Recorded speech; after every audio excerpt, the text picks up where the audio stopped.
శ్రీ గురుపే నమ శ్రీ మాత్రే నమ. వెల్కమ్ టు విఎంకే ఆస్ట్రో న్యూమోలా ఛానల్. అక్టోబర్ 2025 మకర రాశి మాస ఫలాలు ఏ విధంగా ఉండబోతున్నాయో చూద్దామండి. రాబోయే విజయదశమి మరియు దీపావళి పండుగ శుభాకాంక్షలతో విఎంకే ఆస్ట్రో న్యూమరాలజీ ఛానల్ యశిస్తున్న ప్రేక్షకులందరికీ కూడా మీ ఇంటి అష్టశ్వరి ఆరోగ్యాలు సుఖ సంతోషాలు వెల్లి విరియాలని భగవంతుని ప్రార్థిస్తూ మకర రాశి ఫలాలు చూద్దామండి. మకరానికి అధిపతి శని. మకర రాశిలో ఉత్తరాషాఢ నక్షత్రం 2, 3, 4 పాదాలు, ధనిష్ట శ్రవణ 4 పాదాలు, ధనిష్ట 1, 2 పాదాలు, మొత్తం 9 నక్షత్ర పాదాలు ఉంటాయి కదా. వీరందరికీ కూడా ఎలా ఉండబోతుందో చూద్దామండి. ముఖ్యంగా ఏంటంటే ఫలితాలు చూడబోయే ముందు ఒకసారి గ్రహస్థితి కనుక మనం పరిశీలించామంటే మనకు సులువుగా అర్థమవుతాయి. మేజర్ మార్పు ఏంటంటే గురుగ్రహం 18 అక్టోబర్ 2025 సాయంత్రం 7:35 కర్కాటక రాశిలోకి రాబోతున్నారు. కర్కాటక రాశిలో గురుడు బలవంతుడు సహజంగా. మరి ఈ యొక్క రాశ్యాధిపతి ద్వితీయాధిపతి శనేశ్వరుడు మీకు 3వ స్థానంలో మీనంలో వక్రీకరించి ఉన్నారు. మకర రాశి వారికి 31 మార్చి తోటే ఏలినాడ్స్ అనేది అయిపోయిందండి. ఏలినాడ్స్ అని దోషాలు అయితే ఏమీ లేవు. ద్వితీయంలో రాహు ఉన్నారు, అష్టమంలో కేతు ఉన్నారు. మరి చతుర్థ లాభాధిపతి కుజుడు 2 రాశులు మారతారు. ముఖ్యంగా 26 అక్టోబర్ వరకు కూడా ఆయన తులారాశిలో ఉండి 27 అక్టోబర్ నుంచి తన స్వక్షేత్రానికి రాబోతున్నారు. మరి షష్ఠ నవమాధిపతి అయినటువంటి బుధుడు కూడా 2 రాశులు మారతారు. ఆయన ఏంటంటే 3వ తారీఖు నుండి అంటే ముఖ్యంగా 23 తారీఖు వరకు కూడా తులారాశిలో మిత్రక్షేత్రంలో ఉండి 24 తర్వాత నుండి ఆయన వృశ్చిక రాశిలో స్థితి పొందబోతున్నారు. రవి అష్టమాధిపతి అవుతారు, 2 రాశులు మారుతారు. కన్యా రాశిలో అంటే 9వ స్థానం, 9 అంటే మకరం నుండి 9వ స్థానం అంటే లెక్క పెడితే క్లాక్ వైజ్లో మొదలెడితే నెంబర్ చూస్తే 9 అవుతుంది. 16 అక్టోబర్ దాకా ఉంటారు. 17 అక్టోబర్ నుంచి ఈ యొక్క రవిగ్రహము తులారాశిలో ఉంటారు. తులారాశిలో రవిగ్రహం కాస్త బలహీనవంతుడు అని చెప్పాలి. ఇది మొత్తంగా గ్రహస్థితి కదా. ఫలితాల్లోకి వెళ్తే గురుగ్రహం 7వ స్థానంలోకి వస్తున్నారు. మకర రాశి మకర లగ్నానికి పెద్ద యోగకారకుడు కాకపోయినా కూడా గురుగ్రహానికి స్వతహాగా ఉండేటువంటి ఒక మంచి పాజిటివ్ క్వాలిటీస్ దృష్ట్యా శుభత్వమే ఏర్పడుతుంది. ఈ యొక్క గురు దృష్టి ఎప్పుడు కూడా మంచిది కాబట్టి సహజ శుభగ్రహం, న్యాచురల్ బెనిఫిట్ ప్లానెట్ కాబట్టి డెఫినెట్గా మీలో మంచి మార్పు వస్తుంది. మీ యాటిట్యూడ్ కానీ ఆలోచన విధానం కానీ ఆరోగ్య విషయంలో కానీ చాలా మార్పులు వస్తాయి. పాజిటివ్గా ఉంటుందని చెప్పవచ్చండి. మరి విద్యార్థులకు ఏ విధంగా ఉంటుంది అని అంటే కొత్త ఫ్రెండ్స్ పరిచయం అవుతారండి, నో డౌట్ అట్ ఆల్. కానీ ఎంటర్టైన్మెంటు ఈ యొక్క సోషల్ మీడియా వల్ల సమయాన్ని మాత్రం వృధా చేసుకోకండి. Time is money. ఒకసారి కోల్పోయామంటే ఎవరికైనా సరే అది మళ్ళీ తిరిగి రాదు. కాబట్టి సమయాన్ని సద్వినియోగం చేసుకోవాలి. ఆటలాడేటప్పుడు ఆటల్లోనే ఉండాలి, చదివేటప్పుడు చదువుకునే విధంగా ఉంటే బాగుంటుంది. యూ కెన్ యూజ్ పోమోడోడో టెక్నిక్ విద్యార్థులకి మంచి ఫలితం ఇస్తుంది. Good thing. అది కూడా ప్రభుత్వ అధికారులకు ఏ విధంగా ఉంటుంది అంటే అధికారం కాస్త పెరుగుతుంది. అదేవిధంగా మీ యొక్క పెండింగ్ పనులు ఏవైతే ఉంటాయో అవి కూడా పూర్తి అవుతాయి అని చెప్పాలి. మొదటి 2 వారాలు చాలా పాజిటివ్ ఉంది. 2వ వారం తర్వాత you have to put more efforts. మరి ప్రైవేట్ ఉద్యోగులు ఉంటారు కదా, కార్పొరేట్లో కానీ ప్రైవేట్లో కానీ ఉండే వాళ్ళకి ఎలా ఉంటుందంటే మీ యొక్క జీతంలో పెరుగుదల ఉంటుంది. ప్రమోషన్లో కూడా కాస్త అవకాశం అయితే కనపడుతూ ఉంది. కాకపోతే గవర్నమెంట్ కానీ ప్రైవేట్ కానీ కొంత ప్రమోషన్లు కొంత లేట్ అవ్వచ్చు. పనిలో ఒత్తిడి కూడా ఉంటుంది ఈ యొక్క ప్రైవేట్ రంగంలో ఉన్నవారికి. వ్యాపారస్తులకు ఏ విధంగా ఉంటుంది అంటే వ్యాపార భాగస్వామి మీకు సహకరిస్తారు. నెట్వర్క్, సర్కిల్స్, ఫ్రెండ్స్ వారి ద్వారా కూడా కొంత వ్యాపార అవకాశాలు, కొంచెం ఆర్డర్స్ కూడా పెరిగే అవకాశం ఉంటుందండి. కాబట్టి అది కూడా మీకు పాజిటివ్గానే ఉండాలి చెప్పుకోవచ్చు. చిన్న వ్యాపారులకి బాగానే ఉంటుంది వారికి కూడా, కానీ పొదుపు మార్గాలు వెతకాల్సి ఉంటుంది. ఈ దసరా దీపావళి వల్ల కూడా మనకి ధనం ఆదాయం అయితే పెరుగుతుందని చెప్పాలి. మరి గృహిణులకు ఏ విధంగా ఉంటుందంటే కుటుంబంలో గొడవలు తగ్గుముఖం పడతాయి.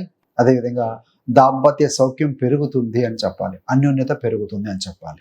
మళ్ళీ సీనియర్ సిటిజన్స్ ఉంటారు కదా, వృద్ధులు పెద్దవారు, ఏంటంటే వారికి ఎలా ఉంటుందంటే పాత స్నేహితులతో కలుసుకుంటారండి. చిన్న పార్టీలు లాంటివి కలుసుకోవటం సరదాగా ఇలాంటి చేస్తారు.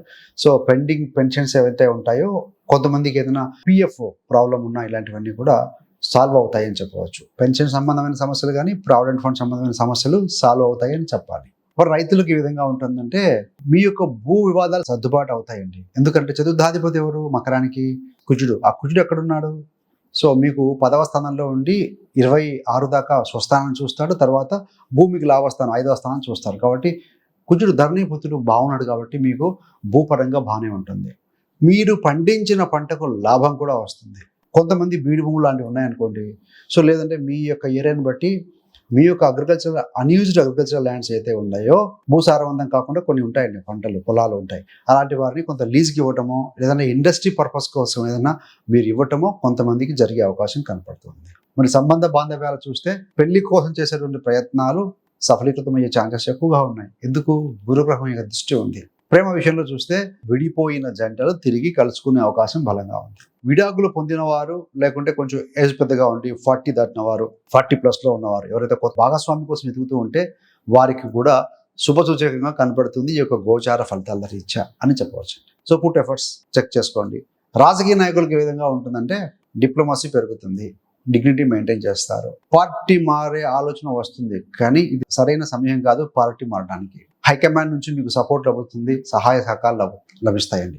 కానీ తృతీయ స్థానంలో శనిశ్చరుడు వక్రీకరించి ఉండటం వల్ల కింది క్యాడర్ లోకల్ లీడర్ సపోర్ట్ చేయరు, కానీ హైకమాండ్ మాత్రం సపోర్ట్ చేస్తుంది. కాబట్టి బ్యాలెన్స్డ్గా ముందుకెళ్ళండి, డెఫినెట్గా బాగుంటుందని చెప్పాలి.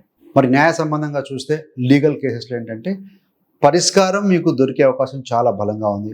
గురుడు బలంగా ఉండి శనికి కోణంలో ఉన్నారు కనుక సర్దుబాటు చర్చల ద్వారా మీకు సఫలీకృతం అవుతాయి.